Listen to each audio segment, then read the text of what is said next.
Hi, it's been 2 years since my first and only post to this YouTube channel. But in that time, I have finished the book that I was working on, and that was really the inspiration for starting the channel in the first place. And the book is now out on Amazon. It is Fate and Faith Reconceived, Rethinking Religion, Transcending Tradition.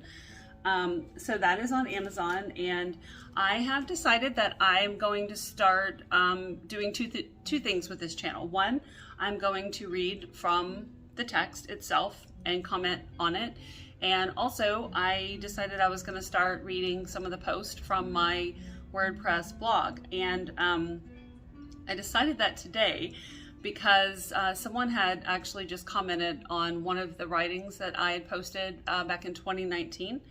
And I thought, well, I'm gonna read that writing again, and it really moved me. And so it's actually kind of heavy, but it ends in a very light and happy way. So this is all chronicled in my book, but basically in a very abbreviated way, I'll explain that I was a Christian minister for 25 years, and I am no longer part of the church or part of that tradition. And there was obviously a lot of things that went on that sort of brought me to a different place, and that's all in my book.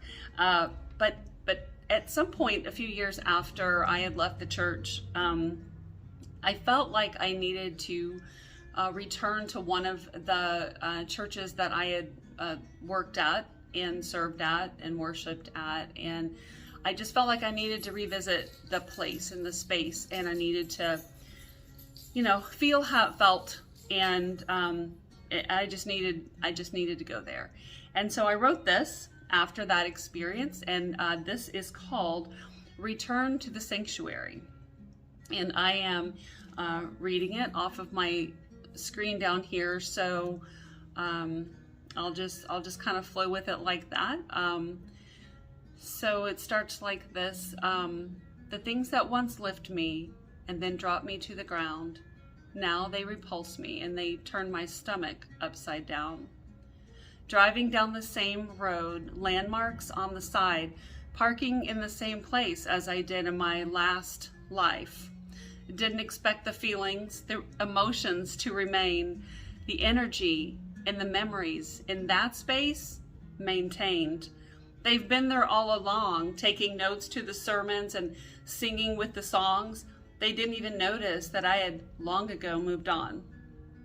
They must have thought I was still there, sitting in the chair with my Bible in my lap and my coffee on the floor.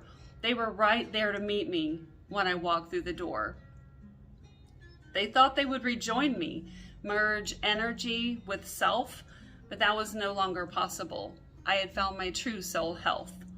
I was, in essence, the same person, and in reality, in the same place, but I was in a completely different existential and mental space.